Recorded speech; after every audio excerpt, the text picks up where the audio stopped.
Tenim entre nosaltres a Jordi Rovira, tot un professional en el món dels carros i carruatges. Hem de dir que gràcies a la seva passió per aquest mitjà de transport tan antic, avui dia la seva col·lecció compta amb més de 80 peces. Gràcies a ell, aquests mitjans de transport han tornat a la vida.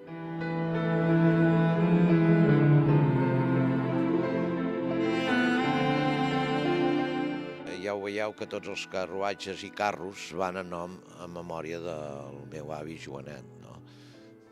No era avi meu, però doncs va quedar com a avi meu, pel fet que jo em vaig criar amb ell, a part dels meus pares. És un homenatge que jo li faig perquè em va ensenyar i em va educar amb uns valors. Jo vaig començar amb el seu carret, el vaig restaurar i a partir d'aquí vaig considerar que m'agradava aquesta afició del món del carro i carruatge i recuperar tot el dels nostres avantpassats, que és el que a mi sempre m'ha cridat.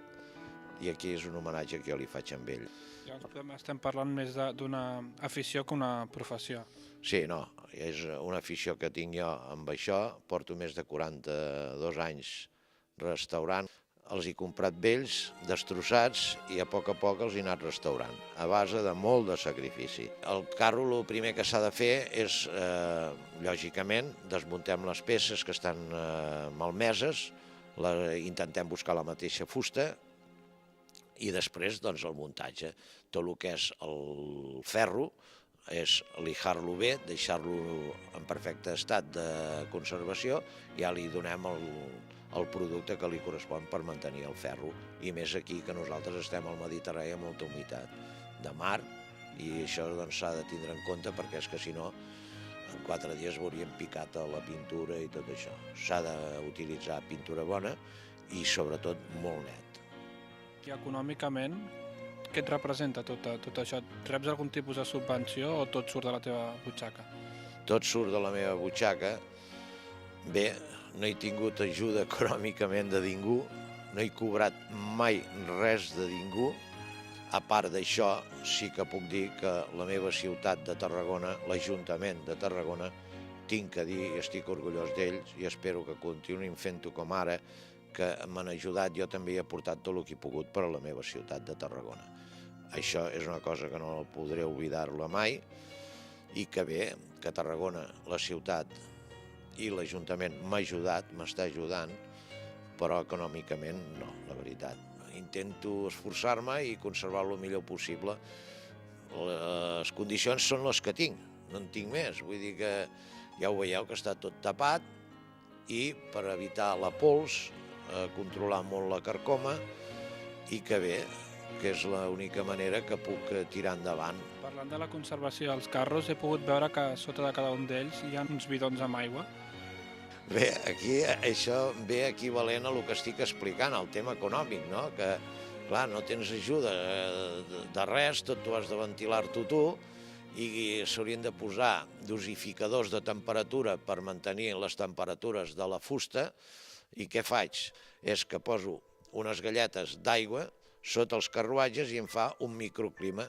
M'estovio llum i m'estovio la inversió de posar aparatos de dosificadors per mantenir sempre la mateixa temperatura, i inclús fins perquè la carcoma no s'atifiqui. Has comentat abans que has participat en alguna pel·lícula, en algun d'aquests carruatges. Ens ho podries comentar?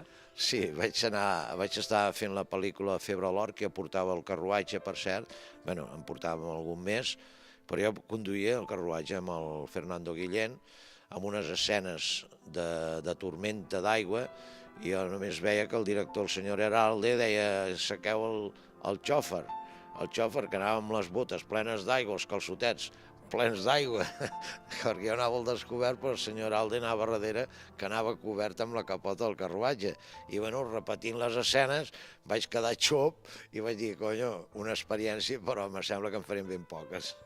D'aquests 80, si s'hagués de quedar amunt? Mira, de preferits per mi ho són tots, perquè jo me'ls he patit i el sacrifici no em fa d'oblidar-te de cap peça. Ara, si jo tingués que dir quin, veritablement, el més humil, el més humil de tota la col·lecció és el de l'avi Joanet. Aquest és el que més carinyo li tinc, per descomptat. Però que tots són suficients per tindre'ls i carinyo.